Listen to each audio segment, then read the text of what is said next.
Hai, jumpa lagi dengan saya Aldi. Hari ini kita akan lanjut membaca novel Perjalanan Kembali ke Asal.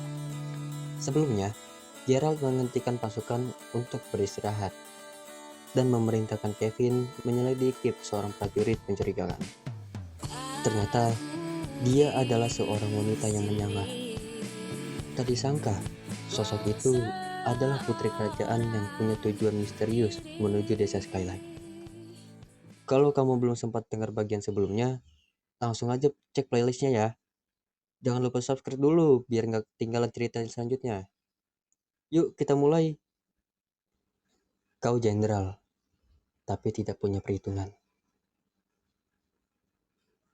Lanjut sang putri dengan nada datar namun tegas. Kalau aku ikut kalian tanpa menyamar, akan terjadi kekacauan. Langkahnya ringan saat ia berjalan pelan menjauh dari Gerald. Lalu tanpa menoleh, ia menambahkan, karena bisa jadi prajurit akan diserang oleh musuh yang lain. Gerald menyimak dengan kepala tertunduk. Kata-katanya sulit dibantah. Perempuan itu bukan hanya seorang putri kerajaan. Ia juga seseorang yang memahami medan dan resiko lebih dari banyak prajurit di barisan mereka. Benar yang Anda katakan, ujar Gerald akhirnya. Baiklah, apa yang harus saya lakukan untuk Anda, Tuan Putri? Namun, jawabannya datang dengan singkat, tajam, dan mutlak. Cukup diam, dan jangan campuri urusanku. Ucapannya mengiris malam yang sunyi. Sambil berkata demikian, ia kembali mengenakan kumis palsu dan topi prajuritnya. Penyamarannya lengkap dalam waktu singkat, seolah ia tak pernah melepaskannya. Istirahatlah, besok pagi sekali kita berangkat. Ujarnya datar. Dan jangan perlakukan aku istimewa selama perjalanan. Tanpa menunggu tanggapan, perempuan itu berbalik dan pergi meninggalkan Gerald seorang diri dengan langkah ringan namun penuh wibawa. Sementara itu, seluruh pasukan telah diperintahkan untuk beristirahat. Beberapa prajurit berjaga secara bergantian. Sementara sisanya segera membantu diri di atas tanah dingin dengan selimut tipis dan kantuk tidur seadanya. Malam itu terasa lebih berat dari biasanya. Meski tidak ada pertempuran di hari itu, namun tekanan menggantung di udara membuat tubuh lelah itu terasa jauh lebih rentan.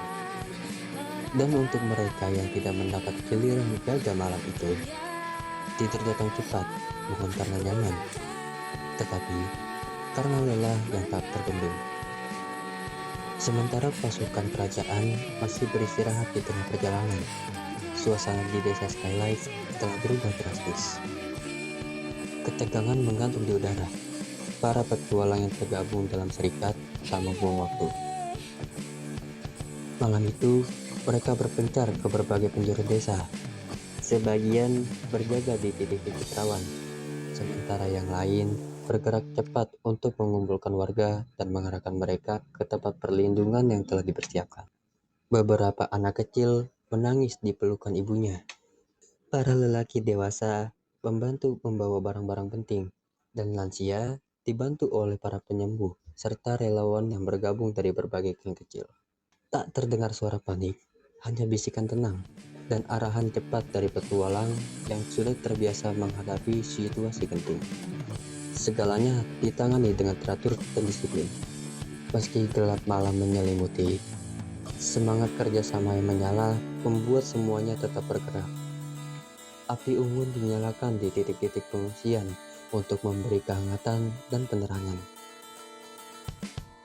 Petualang berpengalaman seperti Snake Builder bahkan turut membantu mendirikan pelindung darurat di lereng bukit kecil, tempat yang telah dipilih sebagai tempat evakuasi utama.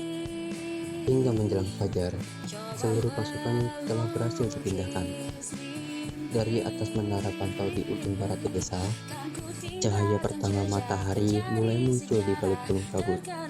Suara burung-burung yang mulai berkicau seperti menjadi tanda bahwa tugas malam itu setidaknya untuk sementara telah selesai. Ketika sinar matahari menyentuh atap-atap bangunan, seluruh petualang satu persatu kembali ke serikat petualang. Wajah mereka lelah tapi lega. Beberapa membawa catatan, yang lain hanya mengangguk pelan saat melapor kepada penjaga pintu masuk. Di aula utama, Adel telah menunggu mereka sejak subuh. Tangannya bertumpuk di atas meja bundar, sementara Desi dengan cepat mencatat semua laporan yang masuk. Tak ada sorak-sorai, hanya sunyi yang mengandung ketegangan. Mereka tahu, setelah matahari terbit, yang datang bukanlah pagi yang damai, melainkan awal pertempuran yang lama ditunda. Itu dia kisah hari ini. Seru banget kan? Kalau kamu penasaran dengan lanjutan perjalanan kembali ke asal, pantengin terus channel ini ya. Atau langsung aja baca di aplikasi Noveltune. Cari aja judulnya, Perjalanan Kembali ke Asal. Semua karya DJ Ginting juga bisa kamu temuin di sana. Share cerita ini ke teman kamu ya. Dan tulis komentar kamu di bawah ini. Dan buat kamu yang nungguin FPS Franz Pacar Setan, stay tune ya. Saya Aldi, bakal bacain mulai minggu depan. Sampai jumpa di FPS Franz Pacar Setan.